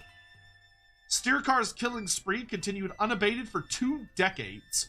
In bloody combat, Styrkar and his followers slaughtered many of the powerful warbands that roamed the Chaos Wastes, including that of the dread Karnak and his devotions of Khorne, and the mysterious Askir and his masked warriors of Zinch. In hand-to-hand combat, Styrkar is said to have slaughtered Vandrid the Majestic, a favored champion of Slanesh, who was Archaon's first lieutenant of Slanesh, by the way. Upon the champion's death, his own warband dropped to their knees to sing Styrkar's praises. Eventually, there came the day when whispers began to reach Styrkar of a warrior blessed beyond all others, who bore the most ancient and holy artifacts of the gods. The name of Archaon broke through the haze of adoration that surrounded Styrkar. At first, the name and the awe that surrounded it angered him, but his god, the rapturous Slanesh, made it known that Archaon was within his favor, as well as that of the entire pantheon of the gods. You bring of Chaos. Styrkar was not to stand against him. Good. Parmesia, thank you so much. I will get to that in just a second. We're almost done with the story. Stories of Archaon's successes continued to spread throughout the lands, and when word came of his arrival within Swordsvenaer territory, the tribes were excited and fearful. They knew that their lord Steerkar had slain his rival champion Vandred, and that Vandred had been a favored companion of Archaon. Many believed that Archaon brought war to the Swordsvenaer, yet Steerkar remained unmoving within his great hall, even as he was told that Archaon and his infamous Swords of Chaos approached. They rode unopposed through the villages of the Swordsvenaer, and made their way to Steerkar's halls. Only when Archaon stooped his massive form to enter the hall did Steerkar stir, raising himself from his reclining pose. With a dismissive wave of his hand, Steerkar waved his awestruck attendants from the room. When the pair emerged from the hall, they saw that many people had traveled from all over Swordsvenaer to witness the outcome of this meeting. As was the custom amongst Swordsvenaer allies, the two mighty warlords clasped each other's forearms in a firm grasp, and the crowds gathered there filled the air with raucous cheering. Steerkar had struck a pact with Archaon, promising that when the time came, he would launch all his longships to ravage the coast of the Old World and strike terror behind the lines of their hated southern enemies. For his part, Steerkar no doubt looks towards that day with longing. He knows that Slaanesh is well pleased with his endeavors, and if he performs well in the coming conflict, then surely his path to demonhood will be assured. There you go. Now you know who Steerkar is. He is a once completely normal but very nasty Norskin who had his soul literally body fused to the demon babysitter groomer demon, I guess, Slazuzu that was following him around. Pormesia, thank you very much for the super chat. I really appreciate it. I'm sad that the Praeton is the monster of Slaanesh. The game has Bloodspeaker mentioned in a sentence and materialized. Do you think there wasn't even a single interesting monster mentioned in Liber Slaanesh or any other small place that Slaanesh could use? Pormesia, I looked.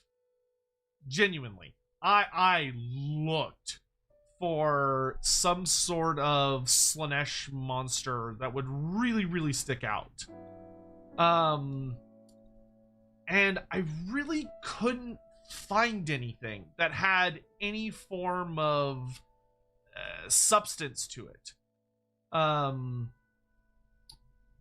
You know, the closest thing was that there's that really famous piece of artwork of like a big Slaanesh demon that looks like it's like vomiting blood and all sorts of nasty shit all over the place. This thing.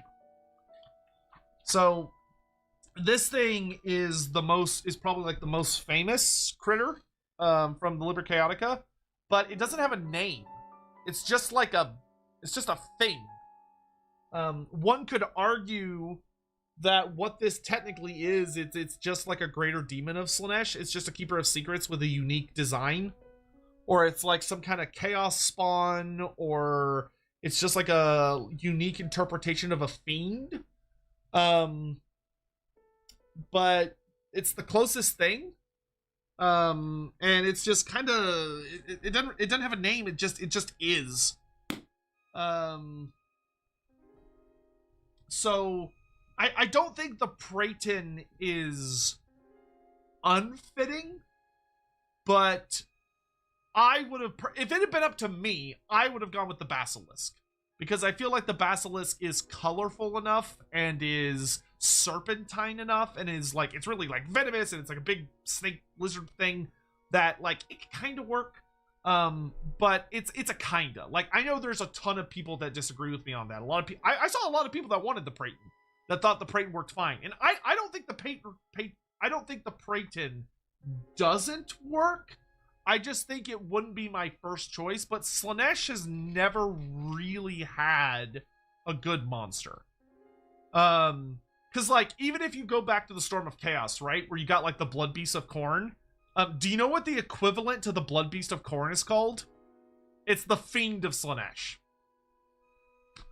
The problem is that for Slaanesh didn't get like a ton of support throughout the years. And so every single time they would make something new for Slaanesh, they always called it a Fiend.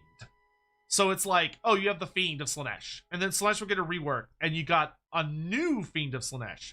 And then they get a rework, and you got a new Fiend of Slaanesh.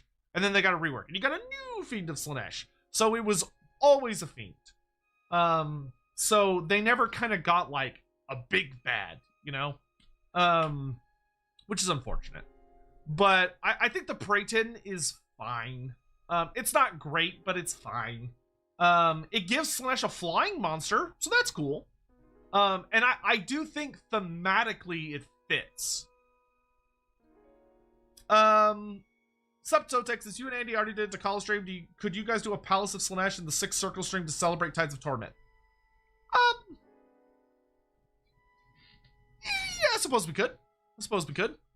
Well, we'll definitely be doing some lore beards to build up hype for Tides of Torment over October. November. So November, me and Andy will do a lot of Tides of Torment themed stuff. Do I think we'll get the Dogs of War? I have no idea, dude. I hope so, but I have no idea. I wish they remade Nightmaw to a legendary hero. I will respectfully disagree, Mr. Lotenka. I don't think Nightmaw is a good legendary hero. Because he's literally bound to Sail. Like, Sail has to keep Nightmaw around him. And Nightmaw's more like a... It's more like a shadow, almost, that follows him around. With a bit of copium, could CA add the other Chaos Champions from Storm Chaos? They could. I don't think they're going to, because the other 3... Well, okay. Valnir the Reaper's cool. I think Valnir the Reaper is a perfectly cool character. The other 2 are kind of meh. They're kind of meh. They're not that interesting. The Zinch guy is more famous for, like, his weird mutated baby son being his familiar. And he's just not that interesting looking. He's just like a guy with a bird head, but he's kind of boring looking, to be honest. He doesn't have much story. Steercar got like a whole fucking short story attributed to him. And he had 2 different minis attributed to him. Whereas Valnir the Reaper was playable in the Champions of Chaos book that T'Challa came from. So Valnir... Oh, wait, no. Not Valnir the Reaper. Sorry. Valnir the Reaper served Asvar Kul, not Archaon. Archaon's Nurgle guy was somebody way shittier. It wasn't Valnir. It was a guy that sucked. Yeah, Hargoth the Blooded was okay. Like, he had armor and he kind of was like doggish. Yeah, Fator. Yeah, Fator was also not that interesting. Yeah, Fator the Tainted. Yeah. Yeah, Valnir the Reaper's cool, but sorry, he's Asvar Kul's lieutenant, not Archaon's. But I would rather have Gutrot Spume. Gutrot Spume is fucking cool. I will say this, I really, really hope that, and he better be, I really hope that Steercar is a legendary hero for Slaanesh and Norska. He should be available for both. Just like Scylla Anfengrim is. Because I think in a perfect world, right? I think in a perfect world, Norska should have 1 legendary hero for each of the Dark Gods, and then Undivided, right? So, like, they already have Scylla Anfengrim as their Cornate legendary hero. Then I would love for them to get Steercar of the Swartzvananer as their Slaanesh legendary hero. Then hopefully they could get, like, Gutrot Spume as a Nurgle legendary hero. And then for Slaanesh, like, King Adela. King Adela would be fine. Steercar not joining Archaon? Oh, I think he could be available to Archaon as well. I think he could also be available to Archaon. Totally fine. How powerful is Zarkan compared to other demons? Zarkan is said to be a keeper of secrets, so he's a greater demon. So he's pretty fucking scary. Yeah, so Steercar should be available. If it was up to me, Steercar would be available to Sigvald, Azazel, Archaon, Kolek, Be'lakor, Just wanted to say as I he love currently your stuff exists, and lore I would bits. rework Been Be'lakor, but following as he you currently since Prima exists, video. then Norska, all Norska lords, all Slaanesh lords. That is who I would give that to. Should Norska get Harold Hammerstorm? Is Harold Hammerstorm Norskan? He might be. Harold Hammerstorm.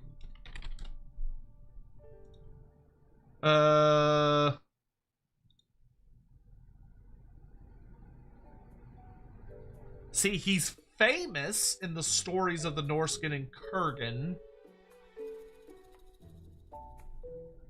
But is he? I don't know if anybody knows. I don't think anybody knows where he's from.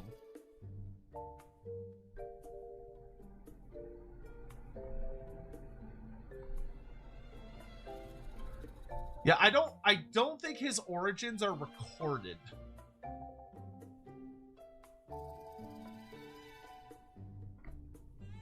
And he's probably Norskan.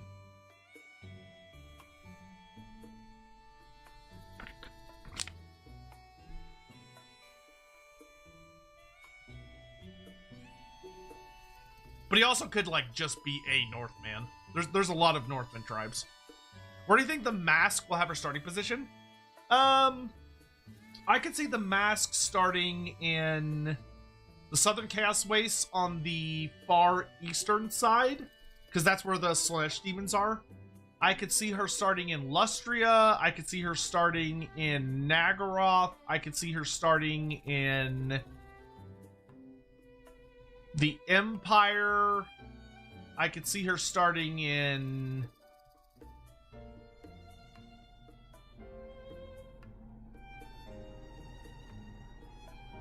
That's probably it. Probably like somewhere civilized old world, so like Empire Bretonia-ish. Southern Chaos Wastes, Lustria, Nagaroth would be that would be like my four. That would be my 4 little shots. Why did Matlan choose Iceland as his vessel and not Lokir? I would guess that it's because Lokir is no longer normal. Something's wrong with Lokir Felheart. Like the Kraken Helm, it did something to Felheart. Like I would say that he is corrupted, not by chaos, but by something else. Something more Cthulhu-esque. Do you think if they ever open up End, Arbol could be moved there? Sure, they could.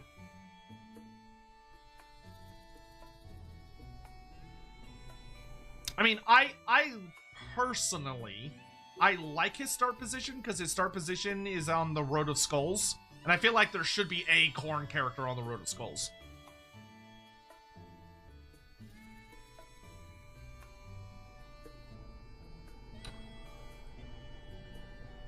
Something fishy? Yeah, something very fishy. Okay. Alright. I've got a break for lunch. So Valnir the Reaper is a better legendary hero option. I'm not disagreeing with you. Valnir the Reaper is goated. Gutrot Spume is also goated. I'd be fine with either of them. I mean, you have the Magath Riders. Dude, Nurgle's got so many characters. Nurgle has a horrific amount of characters. Like, holy fuck, dude. What's the name of the new Norska guy? The legendary lord is Sail the Faithless. The legendary hero, we don't know yet. It's probably Bjorg Bearstruck. I would be willing to bet it's Bjorg Bearstruck, but we haven't seen him yet.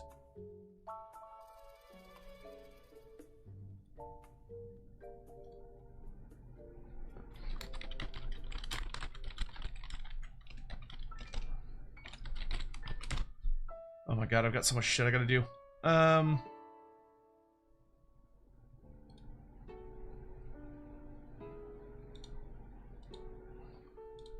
Okay. Alright, I would like to take this moment to thank you all for joining me. I hope this was at least moderately entertaining and you had a good time. I do need to go eat lunch. I will be back in about 1 to 2 hours because I am contractually obligated to play 3 Kingdoms today. So we're gonna get 2 hours in of 3 Kingdoms. I'm gonna come play my favorite character from that game, who is, in my opinion, the first Chaos Dwarf that was ever revealed by Creative Assembly, which is Dong Shuo, because he's the man. I love Dong Shuo. So I'm going to come back and play some 3K here in a little while. So if you'd like to join me, I'm going to be just yapping about the Tides of Torment the entire time. So if you want to come join me to talk about Tides of Torment or just wreck my brain about whatever it is you're interested in talking about, then please feel free to join me. I will be here on YouTube and also on Twitch.